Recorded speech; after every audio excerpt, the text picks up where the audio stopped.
Good morning, everybody, and welcome back to another video. Thank you for joining me here in my office this morning. I wanted to share a bit of forward progress on the Chevy Bolt EUV saga. I finally have my trade settlement letter. It's actually 2 pages, and it's actually a bit of good news because this was the final piece that we were waiting for from my side of the things. So this was in a few videos back. I pointed out that there was this triangle of packet, if you will, that GM was going to be dishing out to both the dealership here in South Carolina, the dealership in Los Angeles, and then as well as my part of the arrangement, which was obviously the financial part of it. And essentially what they did was they sent me over this offer letter, if you will. And, you know, they're essentially, it's funny how this is phrased because they're putting this on the customer. And I thought I'd read the first few sentences from it. I don't want to get into the specifics of this, but I thought that I would at least read the opening paragraph. It says, "We regret that you are dissatisfied with your 2020 Chevrolet Bolt EV." Am I dissatisfied with my old car that I was forced to abandon because of things that were beyond my control? Let's keep reading. "And that our attempts to resolve your concerns have not met your expectations."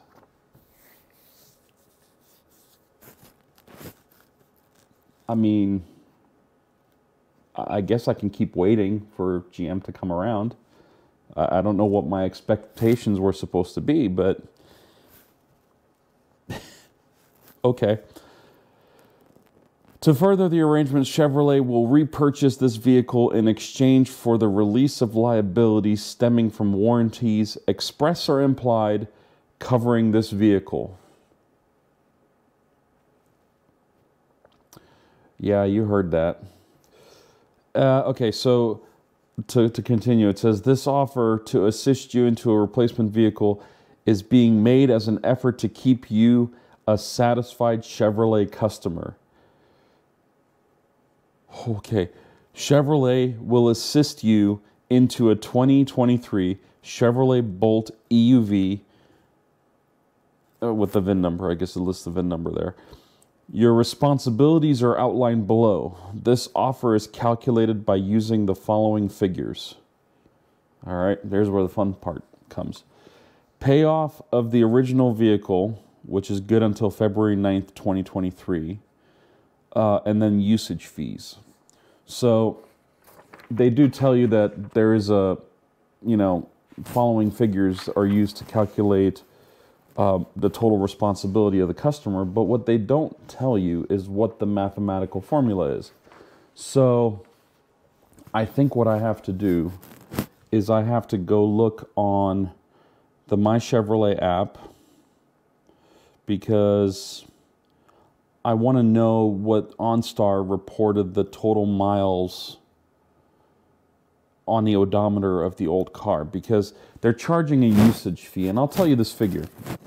So the usage fee of that vehicle was $4,836.17. And this is on a vehicle that, let's see if I can figure out if the app even shows the odometer. I was hoping it would. Smart driver, locate vehicle. I don't know if it does. I don't think it does. It shows me everything else except for the odometer. Let me see if I have an OnStar report in my email, because you know OnStar used to send me monthly. They used to send me monthly reports of, you know, how far I drove, how much I, all the stuff that I did. Oh, and guess what? Here is a diagnostics report from December 1st, 2022. It's ironically the last one I got. I didn't get one in January of this year. Wait, did I? It says, no, it does not say it. So my December diagnostics were as follows. Tire pressure alert indicating required tire maintenance. Oh, the odometer, 18,771. So let's take a piece of paper here and figure this out. That's right. I do math the old school way. And that's not to say that it's 100% correct all the time, but we'll do our best. All right, so if the odometer, I'm going to write it down, odometer, let's see what this says. Okay, so odometer is 18,771, and then usage is $4,836.17, because you know you gotta get the cents on the end of that. It really packs a punch. Now, if we take, I guess we can just figure out per mile what the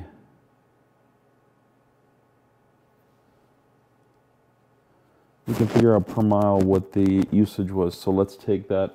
And you know what? Let's not screw this up. So let's get the calculator out, because I don't want to be that guy, you know. Let's see. So we take that and divide it by 4,836.17. That means roughly it's, let's just say $3.89 per mile. Okay, so the math is as follows. There's 18,771 miles on the car. The usage fee for that car is $4,836.17. If you take the total amount of miles, divide it by the usage fees, you get $3.89. Actually, you get $3. You get that. That's a lot. Big number. I rounded it up because I'm awesome like that. And I feel like I'm overpaying, but it is what it is. So the payoff of the original vehicle, which is good until February 9th of 2023, is just under $35,000. So $34,823.21, which makes sense. And I feel the need to point out that even with the rebates that I got from Costco and the tax credit that I got when I purchased the car, I was very, very upside down on the diesel Jetta that I traded in for this vehicle.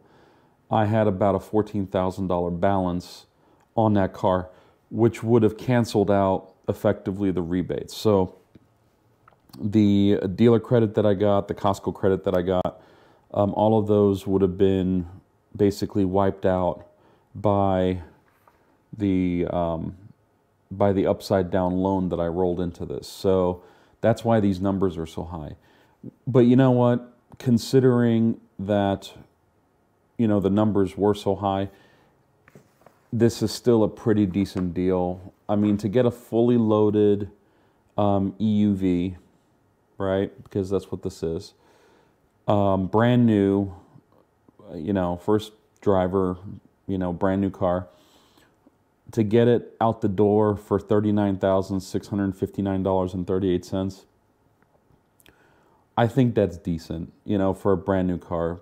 You know, they take away the liability of the old one, they get me into a new one, and starting this financing for this will be probably a lot easier to swallow for, you know, most financiers, right? Because banks are like, well, how much are you financing? And, you know, what's your credit and all this stuff.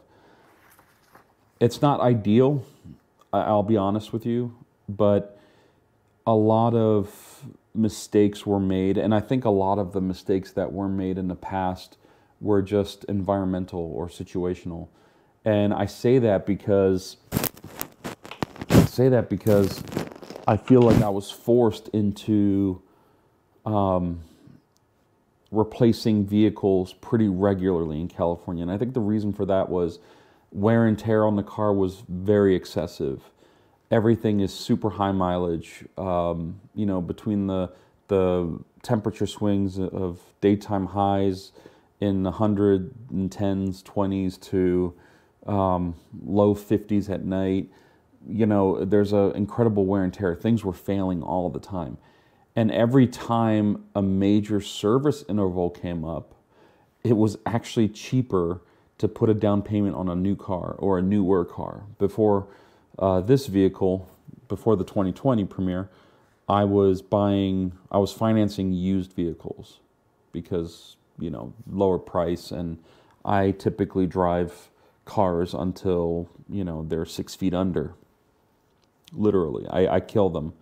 At least in the past, I used to. Now, with the EV, God, I went a year and a half without a single service. I think I used my free service because the dealership that I bought the car from in Valencia, California, they give you the first service on them.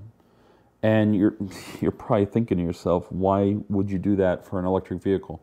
Well, it's not so much that they did a service on it, but it's kind of nice what they did to kind of play the role of giving me a free service. So, and I watched them from a distance. I watched them through a window. I saw them pull my Bolt EV into one of the stalls, and they actually put it up on a lift. And I like the fact that the tech went under it, kind of looked at it, flashlight, everything. I guess he was checking for leaks or signs of wear and tear. He did look at the brakes, at least the back ones. I saw him kind of shine a light through, where the pads are.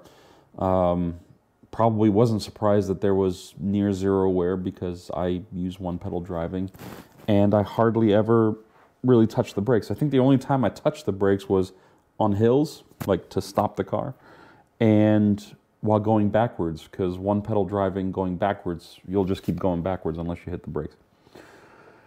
So he checked for leaks, he looked at the brakes, and then he went towards the front of the car, and there was another vehicle kind of in the stall next to mine, to the left of mine, so I didn't see what he was doing in the front, but I assume he was checking for leaks and stuff like that. And then when he dropped it down on the ground, he did open the hood, so I assume he inspected levels of fluids and stuff like that, and that was pretty much it. I didn't get a detailed breakdown of what the service entailed because, well, there wasn't really one to be had. So I'm kind of glad that they did that. So in a year and a half, there was no expense to maintain the car. And I feel like that was a blessing in disguise because prior to that, I was putting on brakes every year or every other year, full brakes, and not resurfacing, but replacement of rotors, pads, and everything. And at one point, I ended up at a Midas in Santa Clarita, California, and they offered me lifetime pads and shoes for as long as I owned the car. And I thought, wow, this is great. So I'll be able to get brakes replaced pretty much whenever, and it'll be lifetime, parts and, I guess, labor.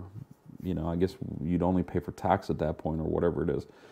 And I realized that I never once used it because by the time the next interval to replace those brakes came, there was a new car in the picture because typically if there was an engine issue or if a timing interval came up where you cross 100,000 miles and you need to worry about timing belts or chains or water pumps and tensioners and all that stuff, you're just like, God, all those thousands of dollars for a car that's 7, 8, 9 years old, and you're like, I'm only going to run this car into the ground, and I don't want to spend all this money just to then find myself on the side of the freeway. broken down or something's wrong, and you're spending a ton of money on like AAA every time you need to go somewhere, because I had the cheaper 7-mile package, but in California you could be 80 miles from the nearest gas station, you know, not literally, but figuratively, and you would have to pay per mile out of that. So then I got the more expensive AAA package where they would tow you anywhere within, I think, 100 miles for the cost of the membership, and I used it way too much. I think that Jetta, that diesel Jetta, although I love the car, in fact, my kid told me the other day when I picked them up from school in that red Dodge Ram that I rented for my trip to Washington, D.C. a few days ago. And what was funny about it, he's like, "Daddy, I miss your old diesel." And I said, "Well, bud, this truck's not diesel." He's like, "Oh, but the Kubota is."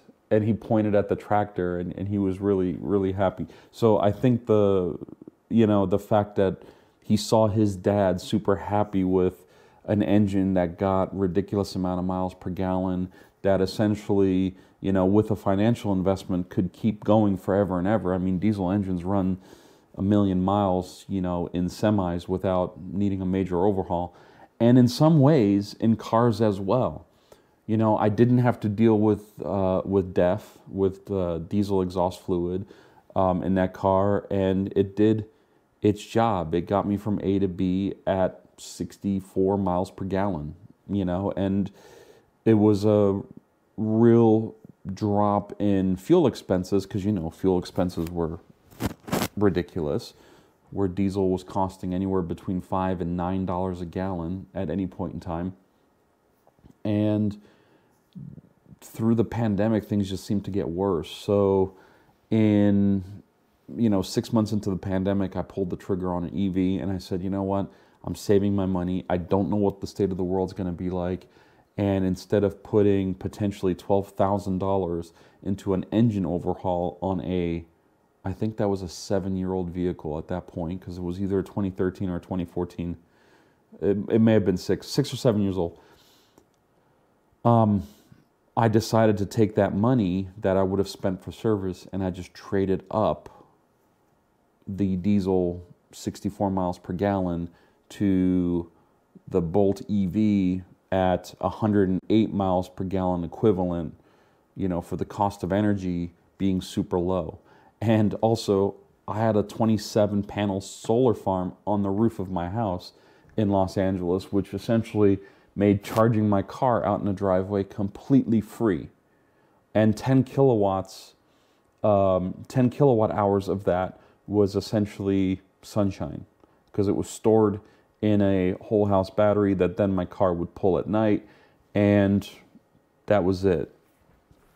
And then daytime credits, because you have 350 days average of sunshine in California per year, well, in Southern California per year, you made back a lot of money in credits. So it's funny, when I sold my house, the utility, Edison, they sent me my final balance statement, and instead of sending me a bill, they sent me a balance check of $900 some odd dollars. I think I may have the check still somewhere around here on my desk, because it wasn't that long ago that I got it, but I don't see it.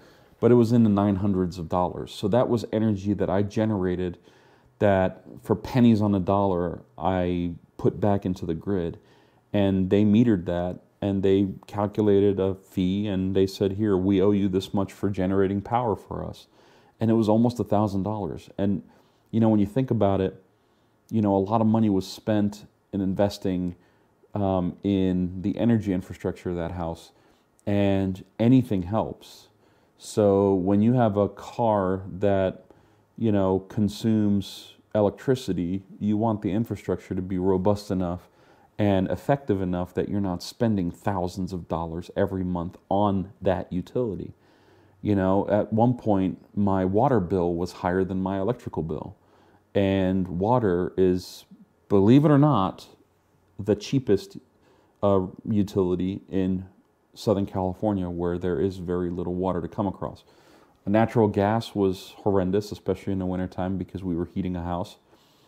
But, oh, and also the pool heater was gas. But electricity at one point was the least of my worries. And it was pretty much a great experience to get an EV and to know that you could charge it in the driveway and have 200, let's say 220 miles on a, 85 to 90% charge. To me, that was phenomenal because I knew that there are most ICE vehicles that per tank of gas cannot go 220 miles or 230, depending on how you drive. Me with my lead foot, I consume a lot of energy in the Bolt EV, and if it wasn't for the fact that regenerative braking was a thing, I probably would have gotten a lot less mileage. But OnStar used to tell me. In fact, here, let me see if I can find one of these last. Here's a July report for my vehicle. So, okay, so the July 16th report from OnStar says that my electric economy, because July was the first month that I didn't drive that car because I gave it back in June. So this report would have been for June. I drove 38 kilowatt hours per 100 miles. My electric MPGE was 90. So 90 MPGE. Miles, this report, 436. Estimated gallons of fuel saved, 19. Estimated CO2 avoided, 367 pounds. And the odometer at that point had 18,769, with all four tires being at 37 pounds per square inch. So that's the last bit of metric that I have on the 2020 Chevrolet Bolt EV that I surrendered in June. It was June 11th of 2022 that I surrendered it. So suffice it to say, I did sign this, signed my name, date, and the second page lists out the responsibilities. So I'm actually going to read these real quick. So if you guys are in the same boat, you can actually kind of prepare for this. So the requirements of the trade repurchase are as follows. Vehicle damage. Vehicle is free from any abnormal damage which impair its resale value. Vehicle must be inspected by a General Motors dealership at time of closing. The vehicle was actually inspected by the dealership when I dropped it off, and I'm sure they'll do it again, but they were supposed to park it someplace away from anything, so I don't think anything would have touched it. In fact, all four tires are flat now in that car, according to OnStar. Vehicle alterations. If this vehicle has been altered or modified from the original factory condition, it must be restored to its original condition before the scheduled repurchase appointment. There was nothing done to that car. I think the only thing I had done to that car was floor mats. A power of attorney form supplied by General Motors must be signed and notarized at the time of repurchase, used only for titling purposes. So I guess they have to transfer the title back to them from the financier. An odometer disclosure statement form supplied by General Motors must be signed at the time of the repurchase. Yeah. Factory installed equipment needs to be intact and functional. That was one of the things that the dealer actually looked at. They asked me to open up the trunk and show her the EVSE that was in the trunk that came with it, as well as all the other junk that was in there. In fact, the only thing I kept from that car, and it was more for my purposes, was the window sticker, because it had all of the information, the details of that vehicle, and in case there was an issue, I could prove, listen, this was my vehicle. Here is the window sticker that I kept from it. VIN number, everything's on it, all the options that it had on it. So it would be, that much more difficult to say that I was making up something. I don't know. I had nightmares through the whole process, and you guys already know. Just go back and watch some of the other videos. Title. If no lien, a free and clear title is provided at the time of repurchase. They know that the car is financed. They know that Capital One has the title of the vehicle. Let's see. So, cashbacks, rebates, or incentives.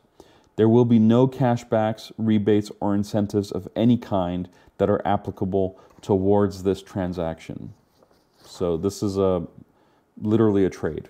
There was no, There's no monetary incentive. The only monetary component of this is the takeover of the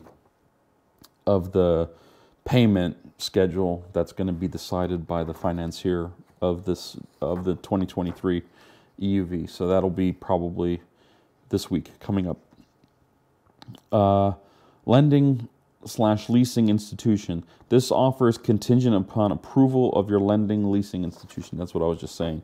So somebody has to accept the balance of $39,659.38, and Bob's your uncle. If all of the above requirements are met, the dealership will proceed with the repurchase and transfer of funds if applicable. Please return the signed document via email or fax within 3 to 5 business days.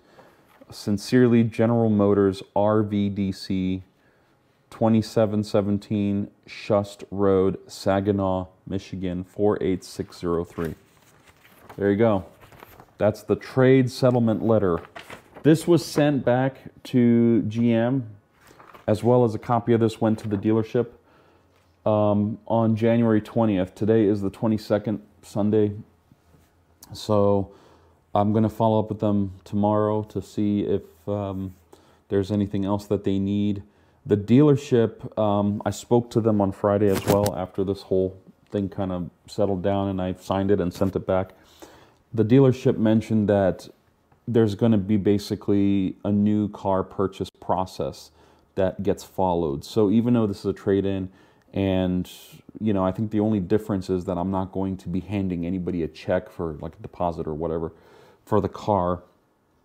Rather, it'll be just signing and dating the paperwork that GM put forward, and GM's going to transfer whatever funds on the back end that they owe the dealership for facilitating the transaction. I guess that's about it for this. I'm going to get to my Sunday. I'm going to relax. I'm going to get my brain off of things.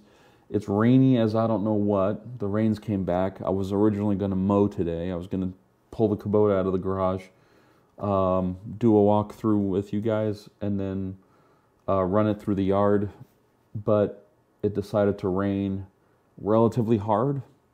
So the ground is turning into a slop again. So I'm going to have to push this until probably next weekend. But suffice it to say, if it's warm outside, I'll at least do the walkthrough when the sun's shining. I'll take it out into the grass and I'll park it, and we'll talk about it, show you guys its features, its functions, go through the specs a little bit that I shared in the description of the introduction video, and that's pretty much it. So again, I'm a little bummed about the usage fee of this because it's not my fault.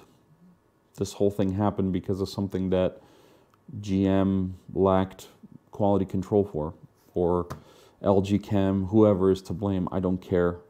But the customer shouldn't be paying a usage fee for a vehicle that they couldn't even park in parking structures in Los Angeles, or, you know, transport them across the country with a reputable, you know, vehicle transporter. It's really sad, actually. But it's business, right? They don't care about you. They care about their bottom line. So, you know, if they're going to make $5,000 off of me because of my old car, then so be it. I'll just have to get with my accountant to see what we can do with regards to taxes and potentially getting some credits for last year. I don't know if that's even a thing, but it is what it is, guys. You know, the only positive thing is that at some point I'm going to have a new car in my driveway. How we got there leaves a lot to be desired. So that's it for now. Go down below, leave me your thoughts. As always, I look forward to reading your comments. You guys are great. And until next time, as always, thank you for watching. Take care and have a wonderful rest of the day.